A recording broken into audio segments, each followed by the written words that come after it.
नमस्कार, आपका बात 25 में स्वागत है। तो बात 25 में कुछ ही दिनों पहले दिल्ली की जो प्रदूषित हवा है, उसके बारे में कुछ जेनजी किस्म के लोग वो जग पड़े। 10-12 साल से सोए हुए थे। ऐसा नहीं है कि दिल्ली की हवा आज से खराब है, दिल्ली की बहुत से पहले से खराब है। और दिल्ली में प्रदूषण के कई कारण हैं, जिसमें एक मुख्य कारण ये भी है कि अक्टूबर नवंबर के आसपास जो पराली जलाई जाती है पंजाब में, और उसमें उसका धुआं यहाँ आता है। तो पहले जो दिल्ली के एक नटवरलाल जी थे, उन्होंने कहा कि प्रदूषण का कारण पंजाब है। अब दिल्ली में तो उनका डब्बा गोल हो चुका है, लेकिन पंजाब में उनकी सरकार है, लेकिन इस तरह की बातें नहीं हो रही हैं। लेकिन ये भी एक बहुत ही दिलचस्प बात है कि आजकल के माहौल में, जब भी कुछ दिनों पहले एक बम फटा है, कुछ दिनों पहले एक बिहार में चुनाव हुआ, उसके रिजल्ट आए हैं, कुछ आने वाले हैं जल्दी ही। तो उससे जो हवा बन रही है उसमें कई लोगों की चूलें हिल गई हैं। उससे पहले जो क्या कहते हैं, पश्चिम बंगाल के बिल्कुल पास, पश्चिम बंगाल में एक इस तरह की परिस्थिति है। बांग्लादेश में जो कुछ हुआ था, उसमें ये बताया कि युवाओं ने पुरानी सरकार को उखाड़ फेंका। उसके बाद के अंदर फिर नेपाल में हो गया। वहाँ कहते हैं कि जेनजी आ गए। जेनजियों ने हटाया किसको? जेनजियों ने वामपंथियों की सरकार को हटाया, जिसमें परिवारवाद पूरा चल रहा था। तो भारत में तो ये काम 2014 में पहले हो चुका है, अब लगातार होता चला जा रहा है। लेकिन फिर भी दिल्ली में इंडिया गेट वैसे प्रदर्शन करने की जगह नहीं है, वहाँ परमिशन मिलती नहीं है। लेकिन ये जो बहुत ज़्यादा पढ़े लिखे लौंडे लपाड़े हैं, ये जो वामपंथ के नई पौध है, जो ये अर्बन नक्सल की नई नस्ल है, इसको तो वितंडा करना है। फिर इतनी देर से पुकार हो रही थी कि भारत के जेनजी कहाँ हैं, जेनजी कहाँ हैं। दिल्ली में माकूल परिस्थितियाँ हो गई, क्योंकि वहाँ भाजपा जीत गई। मोदी जी जो है वो बिहार का चुनाव जीत गए, यानी कि तो ऐसी परिस्थिति में अभी कुछ तो करना पड़ेगा ना। तो ये करने के लिए हमारे जो अर्बन नक्सल की नई पौध है, वो उतर आई और उन्होंने जाके नारे लगाए। तो पहले तो ये नारे सुन लेते हैं, उसके बाद में फिर आगे बात करेंगे। बहुत ही विचित्र है, देखिए साहब, नारे सुन लेते हैं। घर से इरमान निकलेगा, तो पूछा हर घर से इरमान निकलेगा, कितने कन्हैया मारोगे, हर घर से इरमान निकलेगा, हर घर से इरमान निकलेगा।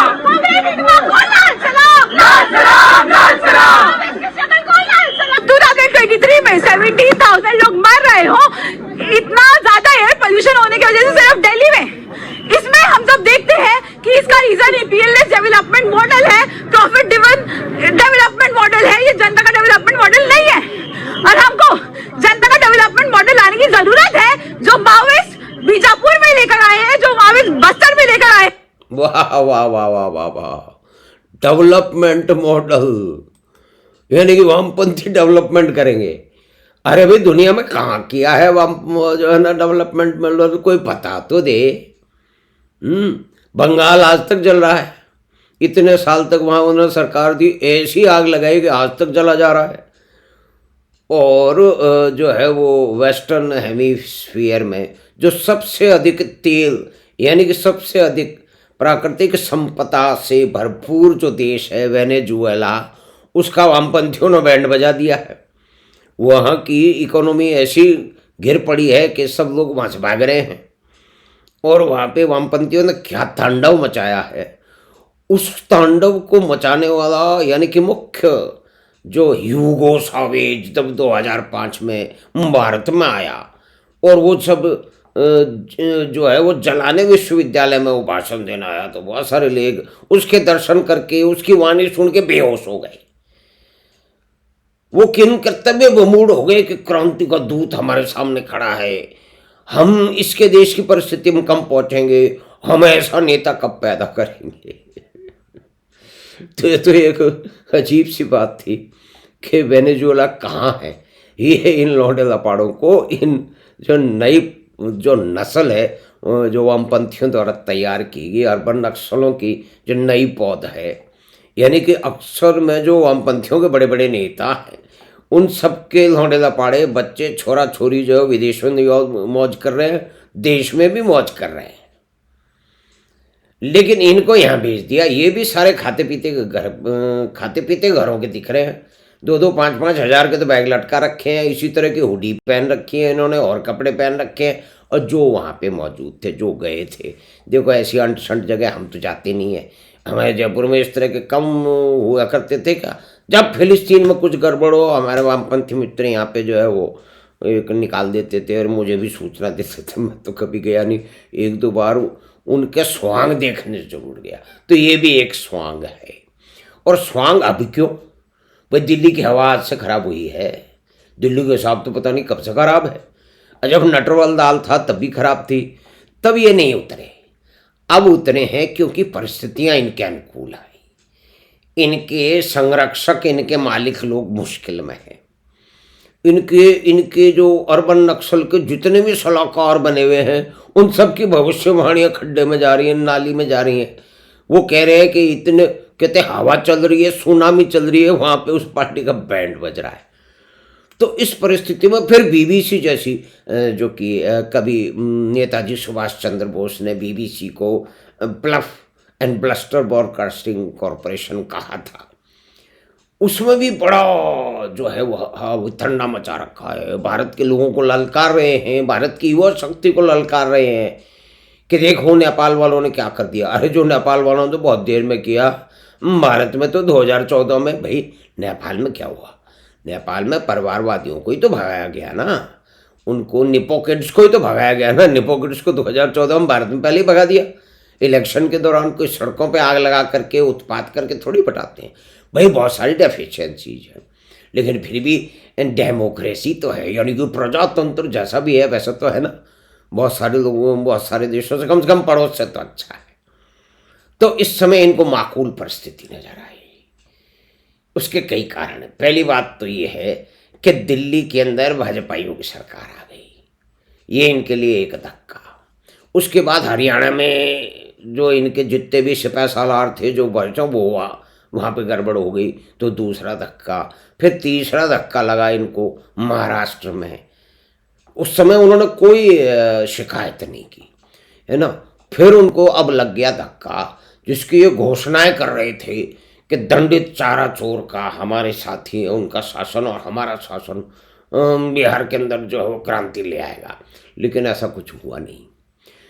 तो अब स्थिति में फिर बीबीसी और सारे के सारे देश के बुद्धिजीवी लगातार हाका कर रहे हैं, जो है नोट जो से लगा, कहाँ है भारत के युवा, कहाँ है भारत की जेनजी, कहाँ है जो नेपाल और जो है वो बांग्लादेश का अनुसरण करते हुए भारत में क्रांति ले आएंगे। तो ये कुछ लौंडे लपाड़े जो है ना, जिनको बिल्कुल महामूर्ख लोग हैं। भाई आपको ऊधम मचाना है, आपको चलिए ऊधम नहीं मानते, आपको कुछ अपनी बात कहनी है, आपको नारेबाजी करनी है, भारत में इस बात की परमिशन है, उसके लिए जगह नियंत्रित की गई है। ऐसा नहीं है कि जहाँ भी आपने मुंह उठा के चल दिए वहाँ आप नारे लगा लो, है ना। इंडिया गेट पे बहुत बड़ा ट्रैफिक रहता है, बहुत महत्वपूर्ण जगह है, वहाँ आपको परमिशन नहीं मिलेगी। लेकिन इनको परमिशन लेनी कहाँ है, इनको तो वितंडा करना है, और वो भी छद्म वितंडा करना है। यानी कि गए तो वहाँ पे देश की, यानी कि दिल्ली की जो खराब हवा है, प्रदूषण निश्चय है, लेकिन आज से तो नहीं है, कल से तो नहीं है। ये प्रदूषण बीजेपी तो नहीं है, ये प्रदूषण मोदी जी तो नहीं लाए। वैसे ये तो इसी तरह की बातें करने में, इनके गुरु घंटाल भी सब इसी तरह की बातें करने में, इनके मालिक लोग भी इसी तरह की बातें करने में लगे रहते हैं। तो ये अजीब अजीब वेशधारी, ये जो है छोरा छोरी, पता नहीं कौन सी पढ़ाई करते हैं, कितना इंडोक्ट्रिनेशन इनका हो गया है। देखो लड़के यहाँ पे ब्रा पहन के घूम रहे हैं, ये जेंडर बेंडर की जो है ना, ये टाइप के जो लोग हैं। और देखो कैसी पिरपिरी आवाज में, कितने हिडमा मारोगे, हर घर से हिडमा निकलेगा। वो हिडमा इतना बड़ा इन्होंने देवता की तरह स्वरूप कर दिया है, लेकिन वह है क्या? उसने कम से कम 300 से अधिक लोगों को मारा है। उसमें बहुत सारे जो है ना वो सशस्त्र दलों के, पुलिस के और सीआरपीएफ के जवान थे, उनको मारा है। तो ये हत्यारों, नृशंस हत्यारों, उत्पातियों और इस तरह के वितंडाबाजों की पूजा करने का ये पूरा का पूरा वामपंथी गिरोह है, जो अर्बन नक्सल गिरोह है, उसकी तो ये मुख्य बीमारी है। तो यही तो इन्होंने करने निकले हैं। लेकिन जिस जिस हिडमा की बात ये करो, वो जितने अफसल मारोगे हर घर से अफजल निकलेगा, ये वो ही बात है। जब कश्मीर से लोगों को निकाला जाता है, यानी कि पंडितों को निकाला जाता है, यानी कि हिंदुओं को निकाला जाता है, उस समय कुछ बिल्कुल कोई इस तरह का, बल्कि उस खबर को दबा दिया गया। जब बंगाल में मारीच झापी का ज्योति बाबू के वामपंथी सरकार के आने के तुरंत बाद ही मारीच झापी में कहते हैं कि कोई कहता 8,000, कोई कहता 10,000, जबकि वामपंथी कहते हैं 4-5। वो तो इसी तरह का महा झूठ बोलते हैं ना, बिल्कुल ही निर्लज्ज लोग हैं। तो निर्लज्ज लोग तो इस तरह की बात करेंगे कि 4-5 लोग, मारीच झापी में हजारों लोग मारे गए, इसको इन्होंने दबा दिया। मीडिया में वामपंथियों का बहुत असर अभी भी कम नहीं हुआ है। देखिए, यूनिवर्सिटियों में घुसे पड़े भाई, तभी तो जैसे चलाने यूनिवर्सिटी इसमें प्रमुख है। दिल्ली यूनिवर्सिटी भी कम नहीं है, और दूसरी कई हैं। उन लोगों को नाम लेने से क्या मतलब है। बात तो ये है कि ये जो एक रोग है, जो वामपंथ और समाजवाद और जो क्रांति के सपने देखने का रोग, और फिर एक प्रजातांत्रिक देश में हमेशा से रक्त रंजित क्रांति की प्रतीक्षा करते करते बूढ़े हुए लोगों को प्रजातंत्र में क्या होता है, लेकिन उनका प्रजातंत्र के अंदर प्रेम ये सबसे बड़ा और निर्लज्ज ये एक स्वांग है जो ये करते रहते हैं। इनको तो प्रजातंत्र में बात ही नहीं करनी चाहिए। लेकिन ये जो माओवादी हैं, ये नई पौध है, और कुल मिला के बात ये है कि 50 साल तक ही ये जी पाते हैं। यानी कि जिस गांव में किन लोगों को ये किस तरह से भ्रमित करके उनको पूरे गांव के करीब, पूरे समाज के करीब खड़ा कर देते हैं, उनके हाथ में, बच्चों के हाथ में ये बंदूक दे देते हैं, और उसमें से कोई हिडमा बन जाता है जो हिंदुआ 300-500 लोगों को मारने के बाद के अंदर फिर वो उसको परलोक धाम जो है सुरक्षा बल पहुंचा देते हैं। कांग्रेस के बहुत सारे कहते हैं कि 29 नेताओं को मारा, जिसमें विद्याचरण शुक्ल भी शामिल थे। तो इस तरह की पॉलिटिकल किलिंग और सेंसलेस किलिंग इनके लिए आम बात है, ये हमेशा से करते आए हैं। लेकिन इनका गुणगान करने वाले महामूर्ख अनपढ़ लोग हैं कौन, जो कि सारे के सारे वेस्टर्न ड्रेस पहने हुए हैं और नारे क्या लगा रहे हैं, वेस्टर्न, प्रॉफिट ओरिएंटेड, तेंदू पत्ता लीव, वहाँ का डेवलपमेंटल। अरे भाई, वामपंथियों का डेवलपमेंट से मतलब ही क्या है। वामपंथ means total and complete regression. अगर आपके पास है कि उन्होंने कहीं कोई पॉजिटिव काम किया है, they are never been a part of, यानी कि किसी समाधान का अंत कोई भी वामपंथी, जो असली वामपंथी हो ही नहीं सकता, सुधरा हुआ वामपंथी हो सकता है। कुछ लोग सुधर चुके हैं और वो हमेशा कहते हैं कि हमने 10 से लेकर 20 साल इस भ्रमित करने वाली जो विचारधारा है उसके कारण अपने जवानी के हमने 10-20 साल बर्बाद किए। तो ये लोग भी वही कर रहे हैं, खाते पीते लोग घरों के लग रहे हैं, इनको इंडोक्ट्रिनेट करके भेज दिया है। एक पॉलिटिकल एजेंडा है, जंजी की नाम पे ये आए हैं। तो साहब, पढ़ाई लिखाई का मतलब क्या है, दिमाग में कुछ सोचना समझना, लेकिन इन लोगों के दिमाग में जहर भर दिया जाता है और ये जहर सामने आ रहा है। खाते पीते घरों के लोगों के कुछ तो समझ जाएंगे, उनके लिए एक ये एडवेंचर है, इनके लिए एक शगल है, इनके लिए एक फैड है, इनके लिए एक फैशन है। कभी हमने भी नारे लगाए थे, जब ये बुढ़े हो जाएंगे, जब ये 40 पार हो जाएंगे, तब अपने बच्चों को कहेंगे हमने भी we took part in revolution, you know, we did this, we went to जो India Gate and raise slogans against oppression, against religious fundamentalism, against suppression, against all kind of exploitation and blah blah blah। तो ये उसमें और कुछ तो हो सकता है, जिनके कर्म फूटे हैं वो जीवन भर इसको, इस रक्त रंजित जो आइडियोलॉजी इसको सर पे भार ले घूमते रहेंगे। और वो कुछ जो है वो यूनिवर्सिटियों में नई पौध तैयार करने में घुस जाएंगे, क्योंकि एक पूरा एक सर्कल है, पूरा का पूरा एक नेटवर्क है, और सोरोस फंडेड तो है ही, इसमें कोई कहने की बात नहीं। जितने ये वायर फायर स्क्रॉल फिस्क्रॉल है, ये सब उसी को रिप्रेजेंट करते हैं। बीबीसी तो है ही, और भी बहुत सारे लोग हैं। और इसके अंदर सबसे बड़े जो उत्पाती, सबसे बड़े जो विद्वान हैं, कौन जात पांडे, वो बहुत आजकल चिंतित हैं। वो छोड़ा नहीं है उन्होंने कहा कि सब गड़बड़ है। और इस गड़बड़ करने में ये तथाकथित जो है वो छोरे लोग बरा पहन करके ये जेनजी सामने आ गए हैं। तो हमें कोई दिक्कत नहीं है, पहनते रहें, लेकिन ये जेंडर वेंडर की प्रॉब्लम क्या है? और ये इतने जो है ये तथाकथित और चीख चीख के 18-16 साल की लड़की चिल्ला रही है। उसको दुनिया का जो है ना क्या चलता है, क्या हो रहा है, उनको कुछ पता नहीं है। टोटली इंडॉक्ट्रिनेटेड है। और इस तरह के और भी जो डॉक्ट्रिनेटेड है वो तो अपनी पेटी लगा के उड़ा लेते हैं, तो उससे 1-2 स्टेप ही ये लोग पीछे हैं। लेकिन ये एक नाटक कर रहे हैं, एक तथाकथित छद्म जो है वो प्रदर्शन उसमें भाग ले रहे हैं। और उसमें जो भी नियम, अच्छा नियम कायदे का मानने का मतलब ही क्या है? कोई वामपंथी कोई भी नियम कायदा मानता नहीं है। वो उत्पात करने के लिए हमेशा प्रेरित है, बल्कि सबसे पहले है उठते ही 6 बजे ही कहता है कि मैं कौन सा उत्पात करूं, मैं किस चीज़ को कैसे डिस्टॉर्ट करूं, मैं मोदी के अगेंस्ट में क्या लिखूं। सुबह 6 बजे 5 बजे से तैयार हो जाता है बंदा। और देश में ऐसे बहुत सारे, हमारे ऐसे बहुत सारे तथाकथित जो है ना वो वामपंथी मित्र, मैं तथाकथित यूँ कहता हूँ क्योंकि वामपंथी होने की उनको एक जिसको कहते हैं कि उसको एक सनक है।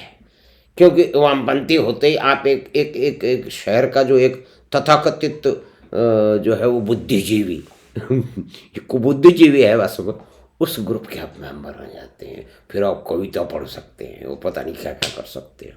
कविता में बहुत अच्छा है, एक पेज के अंदर 400 वर्ड चाहिए तो यहाँ 60-70 में काम चल जाता है। एक पतली सी लाइन लगा दो किताब कविता की छप गई, कुछ भी छाप दो आप। तो खैर हम कविता पे कहाँ पहुँच गए। लेकिन ये वामपंथी लोग हैं, ये कविताओं में, साहित्य में, नाटक में, सिनेमा में, एडवर्टीजमेंट में, सब में घुसे हुए। तो हमने चर्चा की एयर इंडिया पे कितने हिडमा मारोगे वगैरह वगैरह के उसके बात पे। और इसमें भी कहा कि कम से कम 1470 लोग जो है ना वो सरेंडर कर चुके हैं। 84 लोग तो हिडमा के 18 नवंबर को जो उसको बाहर ऊपर परलोक धाम पे भेज दिया गया सुरक्षा बलों द्वारा। उसके बाद में 84 तो उसके अगले दिन ही किए हैं। और पिछले दिनों में कुल मिला करके कोई 1470 जो है वो तथाकथित माओवादियों ने या उनके साथियों ने सरेंडर किया है। बहुत सारे AK-47 और इस तरह के सोफिस्टिकेटेड वेपन भी इनके पास में निकले हैं। और इनके साथ रहने वाले, इनके साथ समझने वाले लोगों को कहना है इनका जीवन अधिक से अधिक 50 साल का होता है। बहुत सारे कारण हैं, लेकिन ये एक ऑब्सेशन है, एक नशा है, एक पागलपन है। तो उसी पागल के अंदर ये पागल जो है ना इनको प्रोड्यूस करने का काम वामपंथियों ने अर्बन नक्सलों ने ले रखा है। उसमें हम कई बार बात कर सकते हैं क्योंकि हमारे कुछ मित्र पक्के अर्बन नक्सल रहे हैं। अब वो अपने ही हरकतों के कारण आप इस दुनिया में नहीं हैं। भगवान उनकी आत्मा को शांति दे। राम जी के मंदिर की उन्होंने बहुत ही भयंकर जो है ना वो विरोध किया था। फिर वामपंथियों का तो मुख्य कार्य यही रहा है। उन्होंने सबसे ज़्यादा रोड़े अटकाए अयोध्या में राम मंदिर के निर्माण में। तो खैर ये जो कितने हिडमा मारोगे टाइप जो लोग हैं ये मामूर्ख हैं। ये क्या पढ़ाई करते हैं, कौन इनको पढ़ाता है? बिल्कुल ही नष्ट प्राय लोग हैं ये। लेकिन संपन्न घरों के हैं, इनके माँ बाप ने कुछ तैयारी कर रखी है, नहीं तो ये रेंट पे ही इनका पूरा जीवन निकल जाएगा। इनको कुछ करने की जरूरत तो है नहीं। कुछ को इनके माता पिता इधर उधर टांग देंगे। इनमें से कुछ महादुष्ट जो है ना वो प्रोफेसर बन जाएंगे, ये लेक्चरर बन जाएंगे, भारत में बन जाएंगे, शायद बाहर भी बन जाएंगे। क्योंकि इस तरह के जो है ना वो अड़ंगेबाजों की बड़ी खपत है इस दुनिया में। ये भी एक विचित्र बात है।